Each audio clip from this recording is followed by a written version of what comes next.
सुबह अभी पूरी तरह से आई भी नहीं था। आसमान बस हल्का सा नीला हो रहा था, जैसे रात धीरे से अपनी चादर समेट रही हो। गांव के किनारे खड़ी पुरानी मिट्टी की छोटी सी हवेली के अंदर सब कुछ शांत था। सिर्फ बाहर से हल्की सी चिड़ियाओं की आवाज आ रही थी। एक दो पंख हिलते, पत्तों पर हल्की सी सरसराहट होती और हवा में ठंडी मिट्टी की खुशबू घुल रही थी। घर के अंदर लकड़ी का पुराना दरवाजा धीरे से क्रीक करता खुला। दादी उठ चुकी थी। उनके कदम इतने हल्के थे जैसे वो जमीन को जगाना नहीं चाहती हों। उन्होंने अपनी शॉल को थोड़ा और कस के लपेट लिया और आंगन की तरफ बढ़ गईं। आंगन में मिट्टी अभी ठंडी थी। उन्होंने हाथ से चूल्हे के पास रखी लकड़ियों को ठीक किया। एक पतली सी लकड़ी को जलाया और धीरे धीरे आग ने अपनी रोशनी फैलानी शुरू की। जलती लकड़ी की हल्की सी आवाज और उसमें से उठती गर्म धुएं की मीठी सी स्मेल सुबह को धीरे से जगा रही थी। किचन के कोने में मिट्टी के बर्तनों की हल्की सी खनक हुई। माँ भी उठ गई थी। उन्होंने बिना कुछ कहे दादी के पास आके बैठ गईं। एक छोटी सी मुस्कान, एक नज़र और सब कुछ समझ आ गया।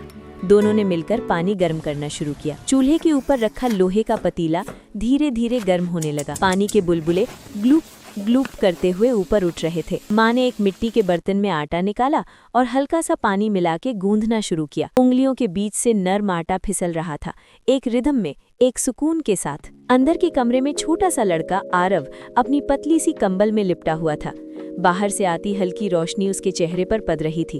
उसने आंखें आधी खोली, चिड़ियाओं की आवाज सुन के मुस्कुराया और फिर धीरे से उठ गया। वो बिना आवाज किए बाहर आया, पैरों से ठंडी मिट्टी को महसूस करता हुआ। दादी, उसने हल्की सी आवाज में कहा। दादी ने मुड़कर देखा। उनकी आंखों में एक नर्म सी चमक थी। उठ गया तू? उन्होंने धीरे से पूछा। आरव ने सिर हिलाया और उनके पास बैठ गया। चूल्हे की गर्माहट उसके चेहरे पर लग रही थी।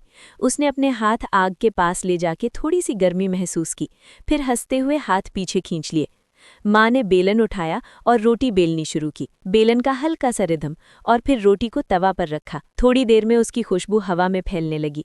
गर्म रोटी को कपड़े में लपेटकर रखा गया।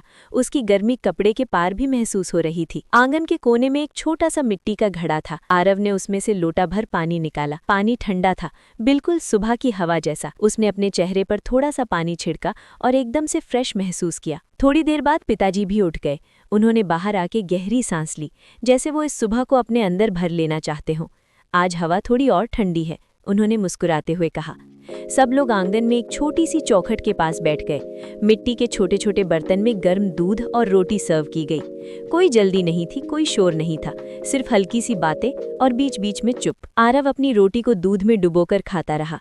उसके चेहरे पर एक सिंपल सी खुशी थी, जैसे इस छोटी सी सुबह में सब कुछ पूरा हो। खाने के बाद माँ ने बर्तनों को एक तरफ जमा किया। आरव भी उनके साथ बैठ गया। दोनों मिलकर मिट्टी के बर्तनों को पानी से धोने लगे। पानी की हल्की सी आवाज और बर्तनों की चमक धीरे धीरे वापस आने लगी। दादी ने आंगन में झाड़ू लगाना शुरू किया। सूखी पत्तियां एक कोने में जमा हो रही थीं। हवा उन्हें हल्की सी हिलाती, जैसे वो भी इस सुबह का हिस्सा हो। पिताजी ने बाहर के छोटे से बगीचे की तरफ कदम बढ़ाए। वहाँ कुछ हरी सब्जियां उग रही थी। उन्होंने पानी का मटका उठाया और धीरे धीरे पौधों पर पानी डाला। मिट्टी से एक नई ताज़ी खुशबू उठी, जैसे जमीन ने भी एक गहरी सांस ली हो। आरव उनके पास आया और एक छोटी सी पतंग की तरह इधर उधर दौड़ता रहा। कभी पत्तों को हाथ लगाता, कभी मिट्टी को उंगलियों से छूता। हर छोटी चीज उसके लिए एक नई दुनिया थी। घर के अंदर माँ ने कपड़े फोल्ड करने शुरू किए। सफेद हल्का सा खुशबू देता कपड़ा एक के बाद एक नीटली फोल्ड होता जा रहा था। दादी एक कोने में बैठकर पुरानी कहानियों की किताब खोल के पढ़ रही थी। उनकी आवाज हल्की सी गूंज रही थी, जैसे कहानियां हवा में तैर रही हों। सुबह अब पूरी तरह से जाग चुकी थी, लेकिन घर के अंदर अभी भी वही सुकून था। जैसे वक्त यहाँ थोड़ा धीरे चलता हो, जैसे हर पल को महसूस करने के लिए थोड़ा एक्स्ट्रा वक्त मिलता हो। आरव फिर से आंगन के बीच में बैठ गया। उसने आसमान की तरफ देखा। सूरज अब धीरे धीरे ऊपर आ रहा था। उसकी रोशनी सॉफ्ट थी, नर्म थी, जैसे किसी ने प्यार से जमीन को छू लिया हो। उसने आंखें बंद की और बस बैठ गया, बिना किसी वजह के। उसके आसपास सब कुछ चल रहा था। रोटी की खुशबू, मिट्टी की ठंडक, हवा की हल्की सी आवाज और घर वालों की प्यारी सी बातें। और उस पल में, बिना किसी शोर के, बिना किसी जल्दी के, जिंदगी अपनी सबसे सीधी, सबसे खूबसूरत फॉर्म में बह रही थी। ये था आज का एक इंटरेस्टिंग स्टोरी। ऐसे और स्टोरी के लिए हमें फॉलो करें, लाइक करें और सब्सक्राइब करें, ताकि हम और स्टोरी ला सकें।